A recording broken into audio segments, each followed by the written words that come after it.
you recording filming? No, I can just do sound. Is that all right? It's just I look terrible today, and I've just been asleep today. You do not look terrible at all. But yeah, I'll just record sound, and then I can just make notes. Yeah. So thank you for taking your time to speak with me. I'm doing my master's degree in graphic design. Oh, okay. And for my final major project, I had to pick a subject, obviously, and I'd just fallen pregnant, and I was so overwhelmed with everything that was coming my way. And I'm one of the last ones of my friends to have a child, and there's so many of my family members. I'm one of the youngest in sibling wise, and I thought I'd fly through pregnancy knowing everything. I'd understand everything. I wouldn't be surprised by anything. And I actually hated the first trimester, and I was so shocked. Oh really? Yeah, I couldn't stand the first trimester.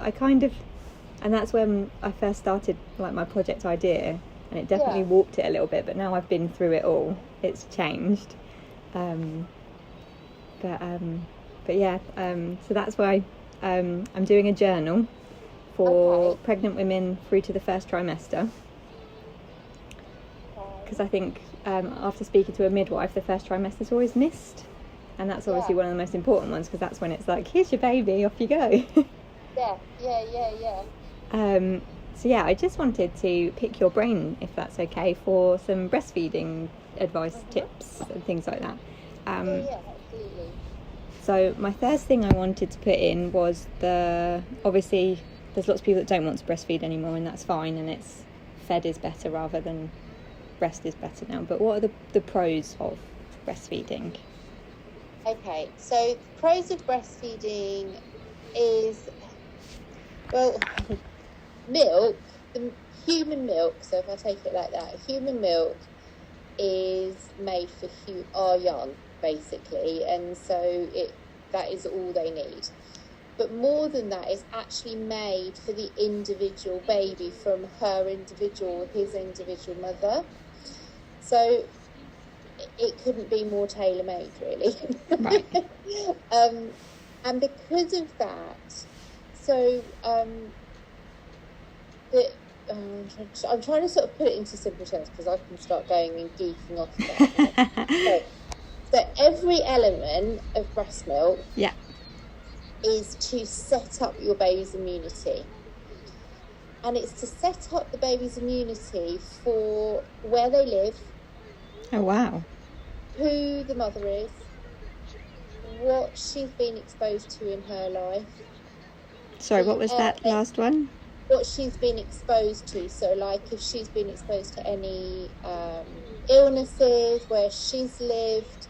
So everything that our environment, wherever we've been, we actually make antibodies, or it changes our DNA. So when we actually have a baby and we make that baby, their DNA is influenced by what you've been exposed to. Okay, and in a good way or a bad way, it's sort of almost setting you up. Wow. Yeah. That's amazing. Yeah. So when people say fed is best, please don't use that term. Oh, are you an anti-fed is best? Yeah. Breast is best. No. Breast is normal. Yeah. Fed is normal. Yeah. Choice is normal. Ah. So the fed is best came around because this poor mother was not given the support to meet her goals. And if your goal is to never breastfeed, excellent. I'm here to support you to formula feed to the best way that you can. But actually, the two milks are completely different. Yeah. And it isn't just about bonding, and it isn't just about it's the best thing to do. It's the gold standard. It's just how we're built to feed. Does that make? So just sort of bringing it all down to just like, let's not get excited. It's not a battle against each other. It's just like, okay, if you've got all the facts and you make your decision, that's cool. That's your decision. So basically, yes, it's tailor-made specifically for your baby. And I'm just going to give you a fact here just to illustrate this, because you can then decide how you illustrate this. So, for instance, if your baby goes to Tesco with nanny or dad or whoever, they will be exposed to loads of germs and air that you haven't been exposed to because you're sat at home. Right. So when baby comes back and feeds from you, all those messages and all those organisms are in their saliva, which goes into your breast, into your bloodstream, so into your milk, and you make antibodies against all those germs back to baby and for you. Wow.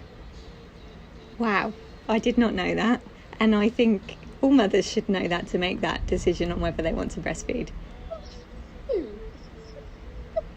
That's impressive. We were impressive. Oh, impressive. So when people say to me, oh, well, I'm not really sure, I don't actually want to breastfeed, but I will just express. And some people do exclusively express. And when I'm I do some teaching online, and they say, so do they still get the same benefits, or will my partner get the same benefits if they go skin to skin? And it's like, no, they won't get the same benefits. They'll get benefits being skin to skin, but benefits, they're not suckling on partner's breast, they're suckling on your breast. Yeah. But also, if they're drinking from a bottle, the messages on. There's all the wind and all the other things, but actually they won't have that reciprocal cover. Wow. So, that's also made my decision on how long I breastfeed for, actually, because I was about to start using the bottle. So it's a choice, and like, if you want to do that, ask me, and I'll, rather than, you might use the bottle but not all the time. Yeah. You know what I mean? But it's just make the choice. So there's that. The other is, for mothers, it reduces your risk of the highest rates of, not the highest, what's the word? The most prominent cancers for women, which is ovarian cancer and breast cancer. Okay, and it does that by ovarian cancer is you ovulate less, and if you ovulate less, there's less chance for the cells in the ovaries to be distorted or damaged. In your breast milk, in your breast cells, when you finish breastfeeding a child for that sort of period, any damaged cells are actually physically eaten up and digested by the breast milk cells. Right. That's so awesome, isn't it? It's actually amazing. Yeah. Really amazing. And so that, I mean, there's various other things. Reduces the risk of diabetes, heart conditions, so cardiovascular disease, and high cholesterol. And then for baby, so it sets up their immune system. Try not to go too fast. It reduces their risk of asthma. Oh wow. Eczema, allergic reaction, and in a way it's a similar process. This is why it reduces risk of asthma and eczema. Yeah. So reduces the risk of allergy. It increases their uptake of vaccine, because little tiny viral fragments are in your breast milk, and because they're constantly exposed to that, when they have a vaccination, the uptake's much better for them, the cover's better. It grows their brain. Is he all right? Yeah, he's just looking at me then. Like, what are you up to? I can hear another voice. He's just did it again. So there's special fats that actually grow the tissue, grow the brain, which again can't be replicated in hydrolyzed cow's milk, really. And what's the other thing? Reduces risk of some childhood cancers as well. Wow. And There's so many. I'm trying to think. There was another. Oh yes, and so ear infection, gastroenteritis, so gastrointestinal infections, so stomach bugs, diarrhea, sickness, reduces their risk of hospital admission. So if you are formula feeding, they're 5 times more likely to be hospitalised with breathing conditions, Wow. upset stomachs, and so on. That's quite a big jump. Yeah. Yeah. And actually, for most of these, it's dose dependent. So for reducing your risk, the longer you breastfeed, the more your risk is reduced. Same with the babies. The more you breastfeed, the more protection they have for longer. And mental health as well. Sorry, it helps mental health for both parents and babies. Wow, that's a long list. I suppose that helps little ones from that. that links on to my next question, which would be how long would you, because obviously NHS say a year, World Organisation say 2 years, how long would you say is? Okay, so the NHS actually says what the World Health Organisation say as well, because that's the ultimate. Yeah. They don't actually, but isn't it interesting that you saw that they say 12 and the World Health Organisation says 2 years? Yeah. So this is it. Exclusive breast milk and breastfeeding for 6 months. Okay. Continuing to exclusively breastfeed to 12 months, as well as introducing, so not weaning, so introducing other foods and fluids. But to continue to breastfeed for at least 2 years or longer is what is suggested because of the benefits of breast milk. Does that clarification make sense? Basically, exclusively for 12 months, but for at least 2 years or more, if that's what you want to do, because there is still benefit. Yeah. Okay. And actually, if I plug it for you, a natural weaning from the breast as human beings is between 2 and 4 years. So that's. I love doing this. Thank you. No, it's really helpful because I'm actually shocked by the amount of information I still didn't know, and I've been researching. So,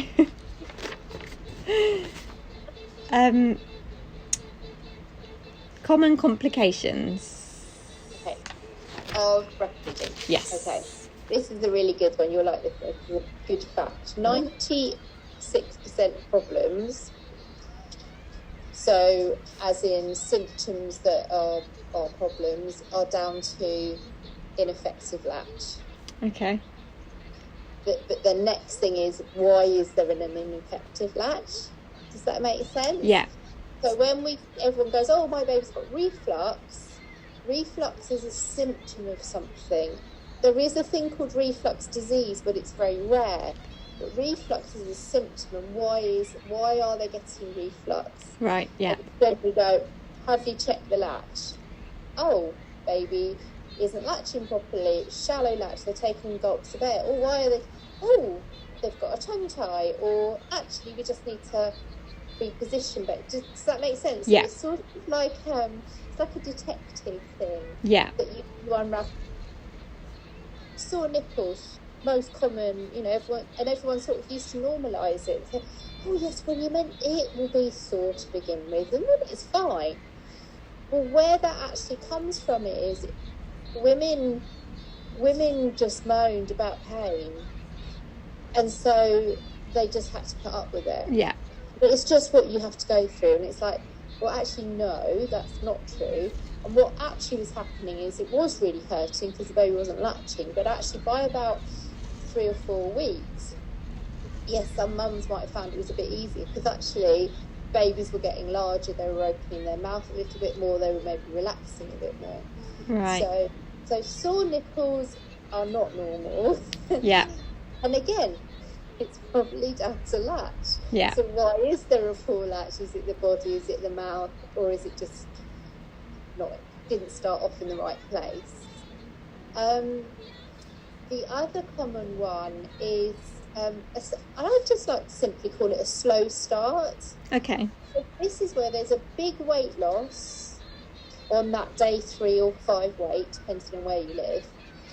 But actually, quite often, that's because the mum hasn't been given the support, and that's because there isn't enough staff, basically, and they haven't been given that support in those first hours or days. Yeah. Or they've had a cesarean, but no one said to them that actually it may take maybe a little bit of time, one, to latch. Yeah. Or your milk, the fuller milk delays by about 24 hours. It doesn't generally come into about day 4.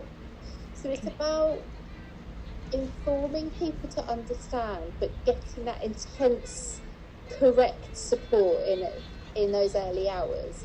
Yeah. So that's what. So slow start, sore nipples, poor latch, and then mastitis comes from that. So if you have a sore nipple, then it gets damaged. Yeah.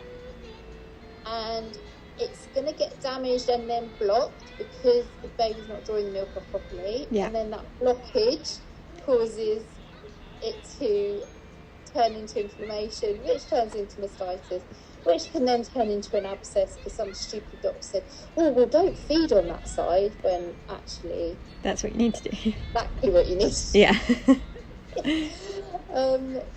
So, does that help? Yes, thank you. I've just noticed the time, so I've got just a couple more. Are you? You're fine. Yeah. You're fine because I cancelled everything today because I can't go out. I'm not going out in this weather. In the wind, yeah. You're absolutely fine. So you carry on. Thank you. I knew what you were doing. It's like. Oh, thank you. I really appreciate it. So I know you're busy and you do your free morning as well, which is really helpful. That's okay. Any recommendations? So I've read about at the beginning, like some people start to collect their colostrum before. Yeah. Is there anything like that you'd recommend that I could? Because I'm doing a diary as well, so I could put like a little within the journal. It's a mixed journal, so it's got a week by week diary space in there for you to put all your appointments and things. So I could put in there, if you're collecting colostrum, start here. Yes. Yeah, absolutely. And it's having mindfulness, so there's colouring in pages. It's having baby's growth pages, like just informative and helpful and mindful all in one. I love it. Do you know about the Mindful Breastfeeding School? No. I'm a mindful breastfeeding coach, and I do basically deep relaxations or just mindful affirmations and that type of thing. So if you need any help or any ideas, ask me again. It's fine. Oh, thank you. So what we suggest to go 37 weeks onwards, colostrum collection. So that's whether you're having a cesarean or any. Well, hang on, I'll tell you the caveat. But actually, for you, and this is what you must do this in your thing. You must put a caveat of this cannot be taken as medical advice. Right. Always refer to your midwife. So really be careful when you're writing anything. Just because the way bloody people are, but also just to just say this is not giving you medical advice. This is a guidance if you're unsure, and then give them a really good glossary of just national helpline stuff. But that's good to put in there, actually, a glossary. Yeah, but I can help you with that if you need some help. Thank you. So so from 37 weeks, which is basically term, is when it's suggested, if you're going to do it then.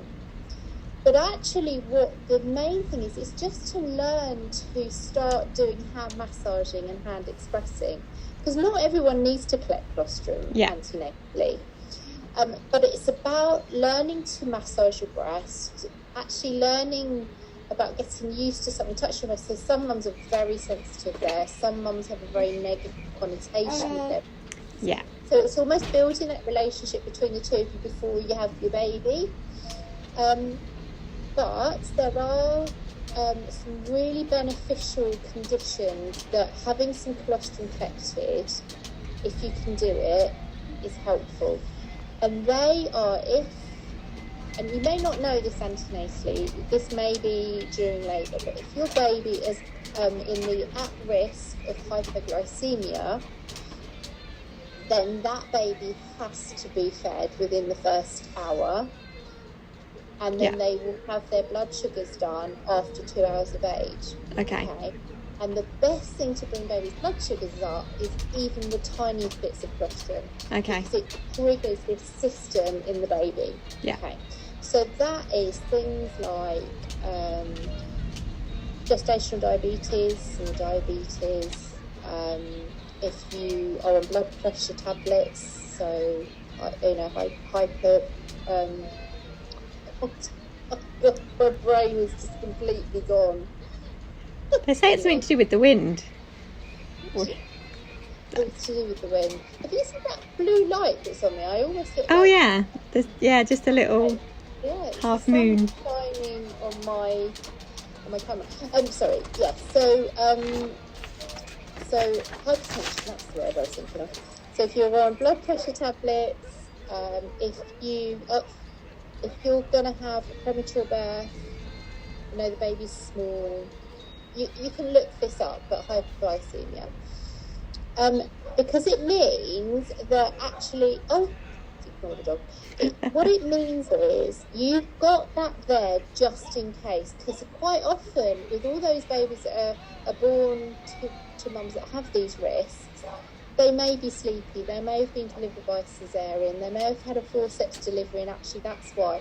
So there's all sorts of other things that might be, well, we know we've got to feed them, but actually they might not be ready yet. Yeah. So you hand expressing and having the colostrum there already, that really gives that baby a really good start. Yeah. Okay.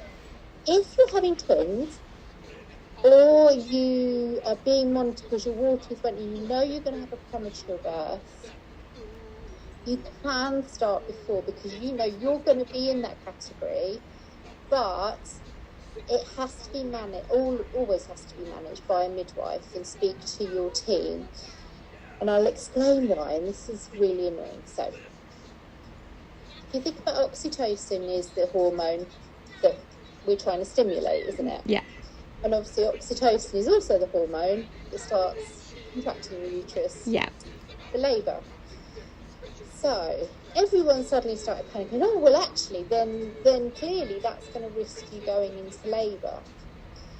Well, I don't think it's as cut and dry as that. The way I describe it is, if your cervix is already starting to shorten and open, it may, but that's because it was going to happen anyway. Yeah. And if it happened, then you'd stop. So this is where everyone gets very jumpy about talking about antenatal hand expressing, because they all think everyone's going to go into labour.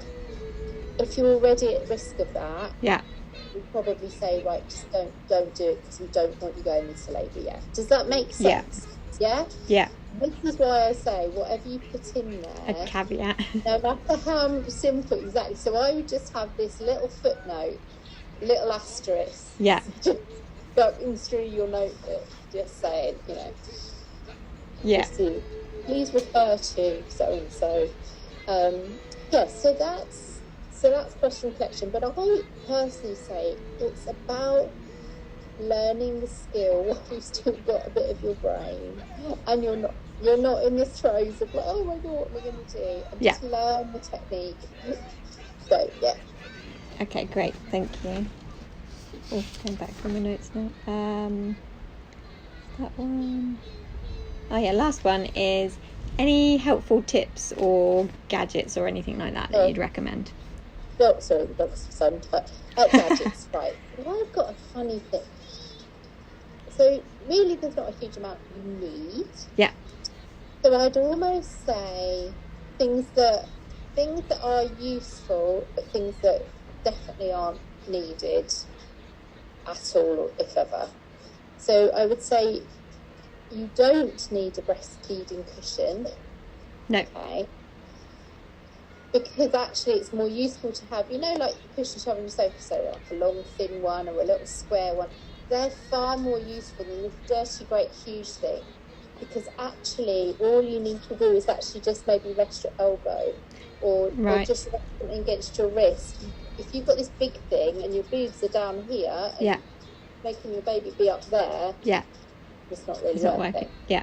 Unless, and I'm going to do a little caveat, unless you're having twins. And if you're having twins, and so definitely put this in, there is an amazing flat cushion, breastfeeding cushion.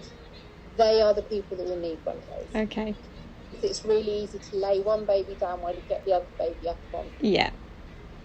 I would, if they want to, but again, I would always suggest this after you've had your baby, but not anything, a hacker. I would probably buy a hacker before I even invested in a pump.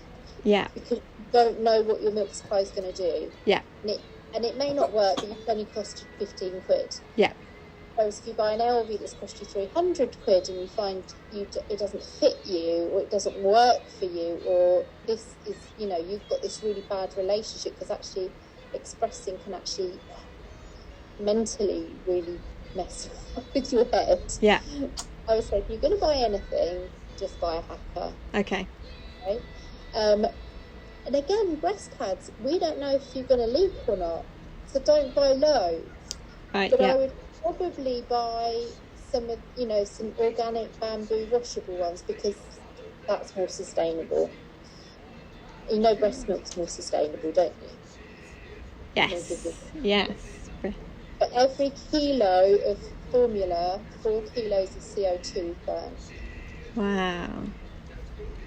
You can put that on one of your little, like if on one of the days you just want like fun fact or fact or something, you can use that one. Sorry, I've gone completely off piste now. What was I talking about? Oh yes, I would invest in an unpadded. I've figured that one out. Because they're so lovely, these new ones, and they make you look amazing. Yeah, when you try and fold it down, and then if you've got a breast pad in there as well, because I really leak, it's like the poor baby can't get anywhere near you. And then he's being poked in the eye with the clip, and yeah. Exactly. And so that, and I saw this mum had this really good thing, and I suddenly thought, because I don't know if you know, but I study fashion, so I can sew. I had a look at your website. I thought that was a really interesting change. Yes, quite a strange journey. But this mum had, and you may have one, it was literally just a piece of ribbon, fabric, with a popper on each end, and she just hoisted up her top, and she just clipped it round, because when you're always hoisting your top up, and it's always falling down on baby. Yeah. I don't know what they're called, so you'll have to do it with research now. Yeah. I'm assuming it's called like a breastfeeding clip or something. I don't know. Yeah. I'm going to try and make some, sell them on my boobies website. Yeah, because I'm constantly like roll, and then like trying to tuck and. Yeah. The other thing I would say is a fabric carry wrap. Oh yeah. Yeah, they are excellent for partner to carry baby around in the house in those early days. For you, so you can make a cup of tea. I mean, you can wear them out as well, but everyone gets their big outdoorsy one. But actually, for those early days, and then it's never a waste, I would get one of those. Yeah. Fabric, like a bambolino wrap. Yeah. That type of thing. Yeah. So that.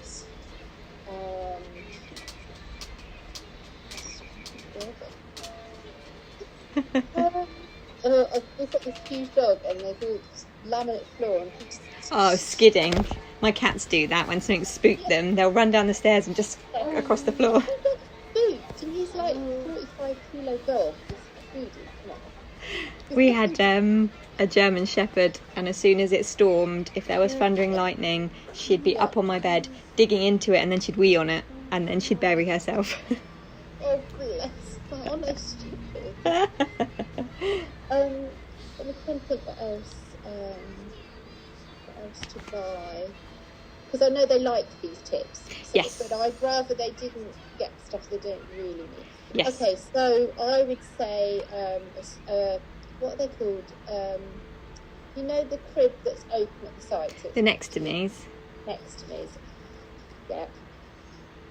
Another no-no, Yeah. I'll explain why, is the hefty things, the cushion that they Oh, yeah.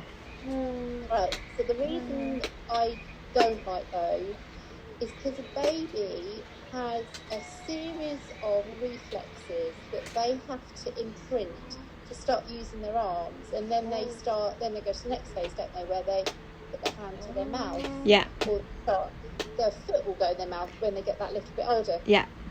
That is all a pattern of behaviour that has to be allowed. Yeah. So yes, babies are used to being all curled up in their tummies, but that's when they were a fetus. And it's like, yes, they will probably be quite quiet if you do that to them. One, it can risk SIDS because they get overheated. But the other is they need for their arms to go out. They need to be able to hit their legs. You know, that so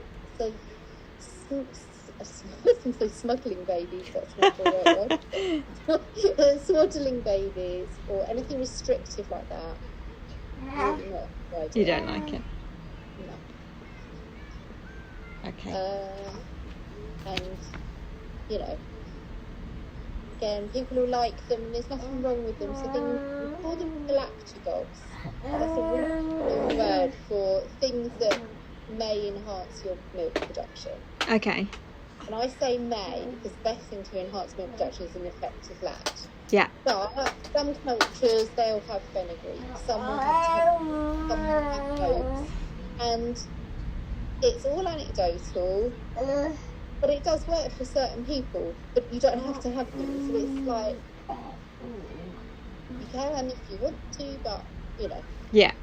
It's sort of don't think that breast milk or breastfeeding ever needs help. Yeah. Other than someone who understands it, because we would naturally be, I always say this, I was not sure if I said this to you, like, if we needed to know how much milk a baby was getting, we'd have glass boobs. Yeah. We'd actually need to see it, but we don't need to see it because it's different amounts. For the different. amount of, and the content are different anyway. Yeah.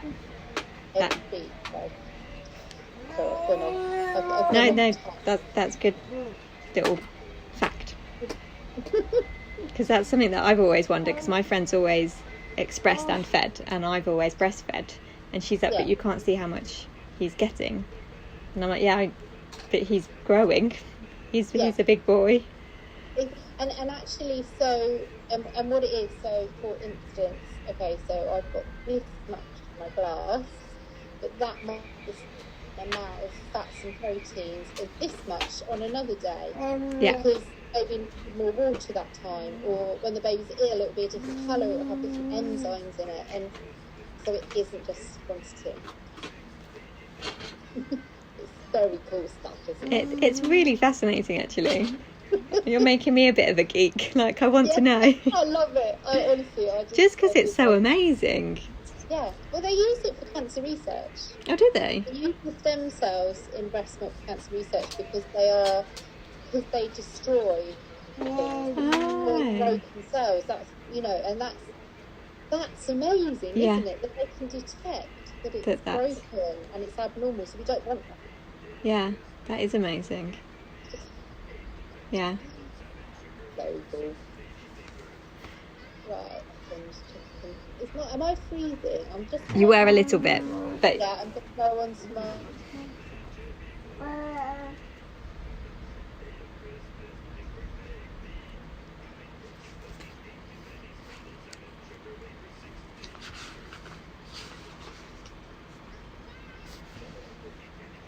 It's probably just changing. Oh, there we go. Yeah.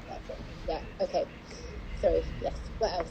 I think that was all of my questions. So then it was just because it's what you do in your area, and have I missed anything? Was there be anything that you'd add?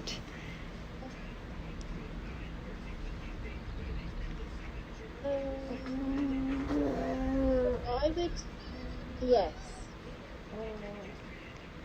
I always say, don't question baby. Baby's asking for more, to feed more. Yeah. They need food. Okay.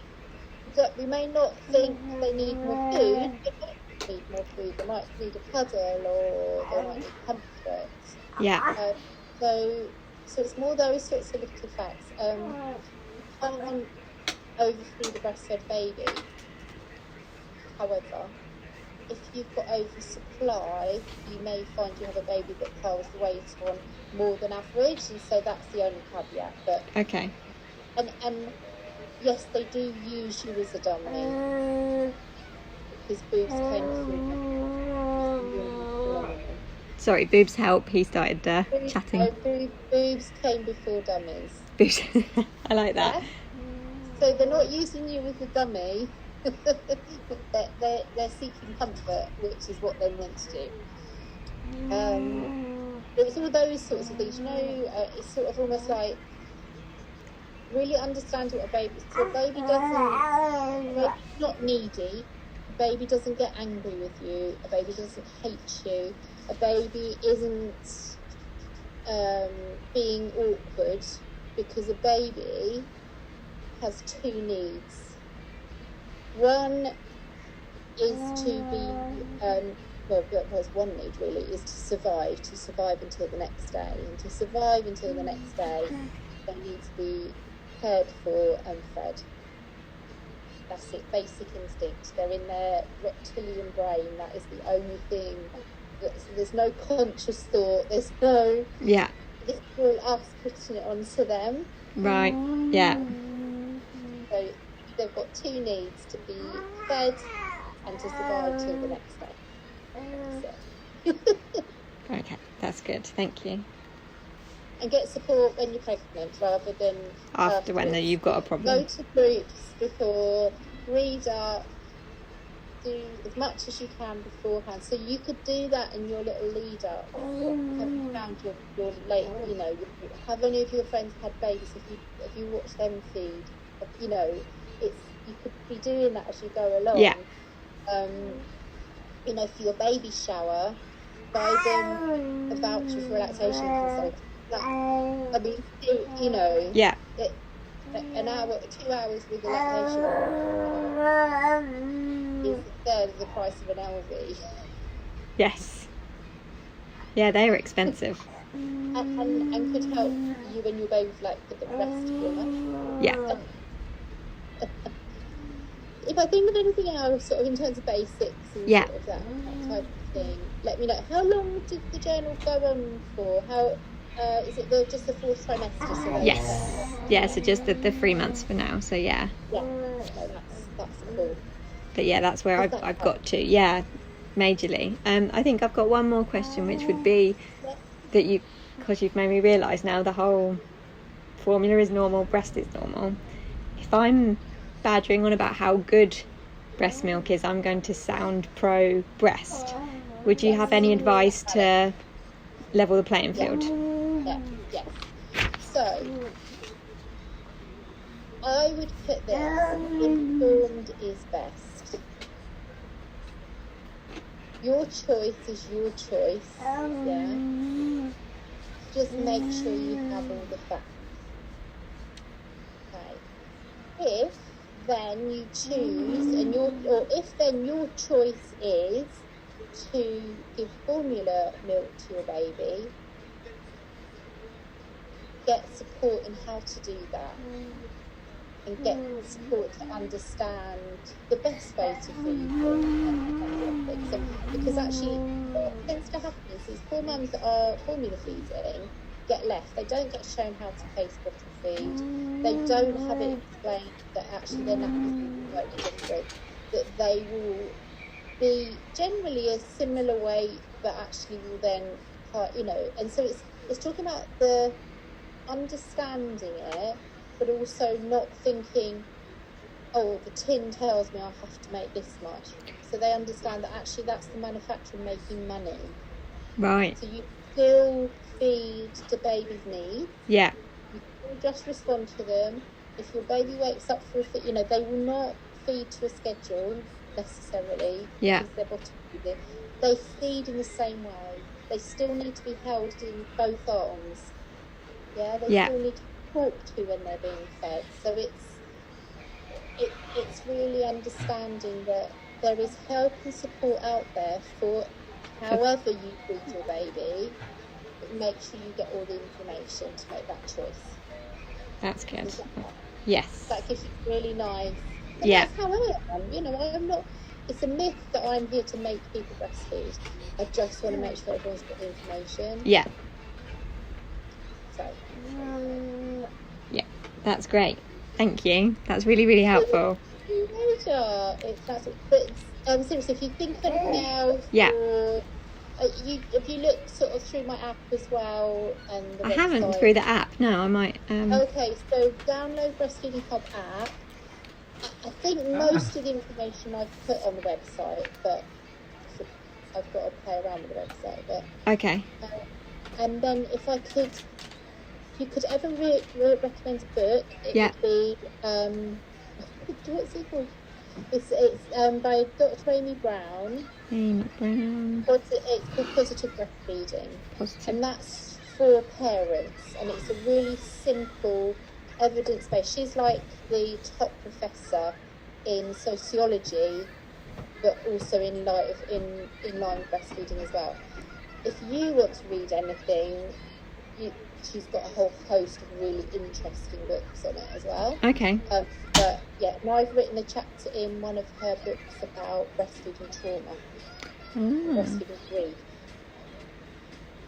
So I support people who have been through that as well. Yeah, I saw that. You've got quite an impressive resume. I was going, wow. I'm a little bit tired. I just had a nap before I came. Oh, bless you. You could have pushed it back later and napped longer. But yeah, I'm so happy to help you, because that's, you know, I just love anyone that's passionate about it. Yeah. So anytime, Cheryl, like even as you're putting it together, I'm happy for you to. You've got my phone, but you can WhatsApp me on. I think phone number on the website. Yeah. Or you might have it anyway. Yeah. You can always WhatsApp me if you've just got a quick question. Oh, amazing. Thank you. That's really helpful. And good luck. Thank you.